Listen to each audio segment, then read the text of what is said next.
반갑습니다. 좋은 인연입니다. 우리 도반님 중에 한 분은 걱정이 있다면 한 가지 있는데 갈 때 남은 재산을 어떻게 처리할지 고민이 된다고 하셨습니다. 죽는다고 끝이 아니고 천상계에서도 영향이 가며 상대를 도운다고 잘못 베풀면 인과의 법칙에 따른 과보는 도움을 준 이에게 돌아옴을 너무나 잘 알기에 버는 것도 중요하지만 어떻게 사용하는 것은 더욱 중요할 겁니다.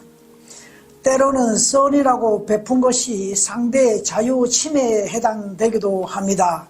물질 세상에서는 가장 큰 에너지가 돈입니다.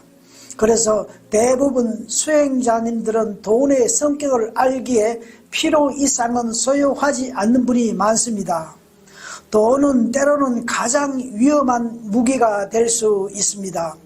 예를 들어 불쌍하거나 가난하다고 함부로 도우게 되면 당장은 좋아지지만 상대의 전생의 삶이 현생에 함께하기에 상황에 따라 과보는 또 과보를 낳고 악순환이 될 수 있습니다. 어떤 일이든 반드시 행위에 대한 카르마는 선이든 악이든 영향이 미칩니다. 그것은 인과의 법칙에 따라 인연법을 만들고 하늘은 적용하게 되는 원리입니다. 단체나 종교도 마찬가지입니다. 내가 헌금한 돈은 어떻게 사용되는가에 따른 인연법이 나에게도 미칩니다. 때로는 종교 지도자가 불법 사용에 따라 처벌도 받는데 개인 처벌만 끝나지 않습니다. 헌금한 모든 사람이 적용됩니다. 인과의 법칙에 따라 돈으로 하여금 죄를 짓게 한 원인 제공자이기 때문입니다. 그래서 일이 안 되거나 몸이 아프거나 여러 알지 못한 사회에 폐 끼친 만큼 과보를 함께 받는다는 겁니다.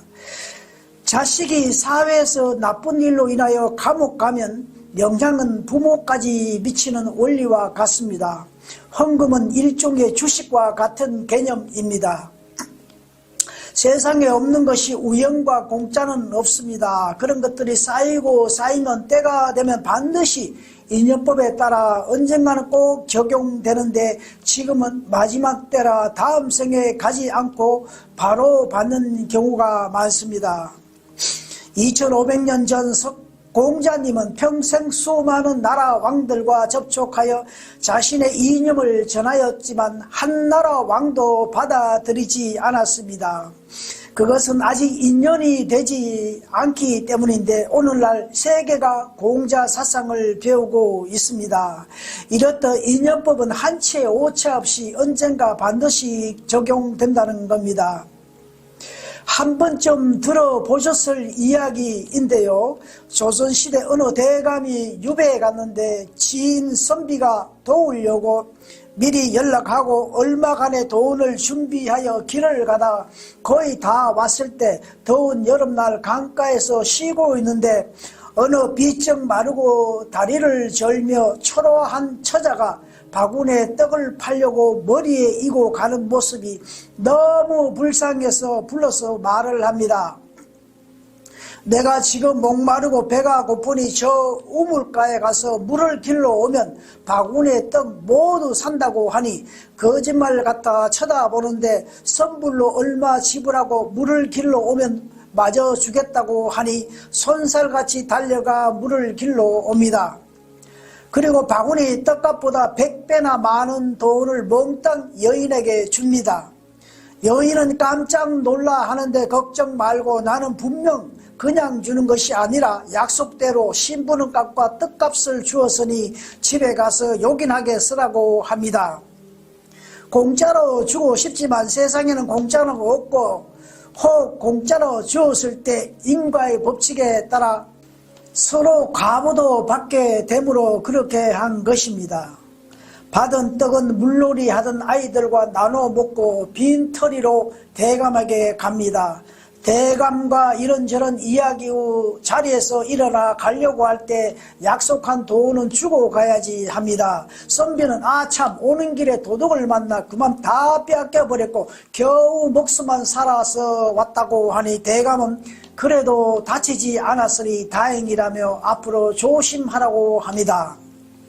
며칠 뒤 그 여인이 대감에게 찾아와서 어느 선비가 떡값으로 돈을 이렇게 많이 주었는데 무서워서 어떻게 사용할지를 몰라 대감님께 여쭙고자 찾아와 사실대로 구하자 대감은 무릎을 탁 치며 역시 선비였구나 하며 감탄하며 그 돈은 내가 지금 당장 급하니 줄 수 없냐고 나중에 이자를 더해 갚겠다고 하여 대감에게 주고는 이후 몇 개월 지나 대감은 다시 복귀하였고 그 선비를 한양으로 불러 살게 했고 돈을 준 여인은 대감으로부터 2배를 더해 받았는데 그 돈 모두 고을 사또에게 전하자 사또는 절반은 본인에게 주고 나머지 절반은 고을 가난한 이에게 나누어 주었다는 것입니다.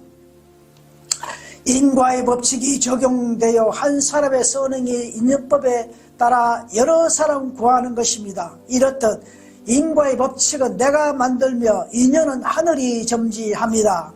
우리가 생각 없이 사용하는 돈은 1000개의 눈을 갖고 돈은 어떻게 사용되는지 눈을 부릅뜨고 지켜보고 있다고 경전은 말합니다. 성경이나 불교 경전에도 행위에 대한 선은 정확하게 30배, 60배, 100배가 되어 돌아온다고 기록하고 있습니다. 단순 수치가 아닌 행함에 대한 우주의 법칙을 말합니다. 불경에도 공짜 좋아하는 이는 자신은 물론 자손에게도 가난해진다고 합니다. 우리 도반님은 과거 사찰에 있을 때 주지 스님이 행한 일을 보았는데 기도하러 오는 사람 절하는 모습만 보아도 그 사람의 지금 심정을 안다고 하셨는데 어느 날 기도 마치고 돌아가는 여인을 향해 주지 스님은 빗자루를 주면서 마당을 청소하고 가라고 합니다. 자주 그렇게 하는데 끝나면 얼마간 주는데 그 모습을 본 도반님은 사찰이 이렇게 수백 년 지속되는 원리를 깨달았다고 했습니다. 옛부터 우리 선조님은 배가 고파 얻어먹으러 오는 사람은 그냥 주지 않고 꼭 나무 장작을 패게 했거나 작은 일을 시키고 주었습니다.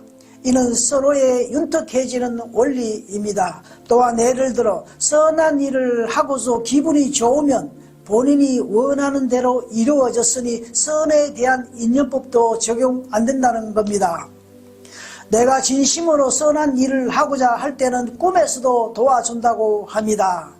현재 내 모습은 어저께 생각에 비롯되었고 현재의 생각이 내일을 만들어가며 어떤 것이든 의도가 있는 행동은 반드시 선이든 악이든 업이 발생되어 인과의 법칙에 따라 인연법이 형성됩니다. 아무리 악업이 클지라도 진심으로 알아차리고 공부하면서 계속 선을 쌓다 보면 악업이 때로는 내 공부거리로 차후에 까르마 끝나면 크게 되는 원리이기도 합니다. 악업은 성장과 나의 공부거리이기도 하며 또한 기회이기도 합니다. 주위에 보면 그런 분들이 많은데 물질에 대한 것만 아닙니다. 감사합니다. 덕분입니다. 우리 모두 희망입니다.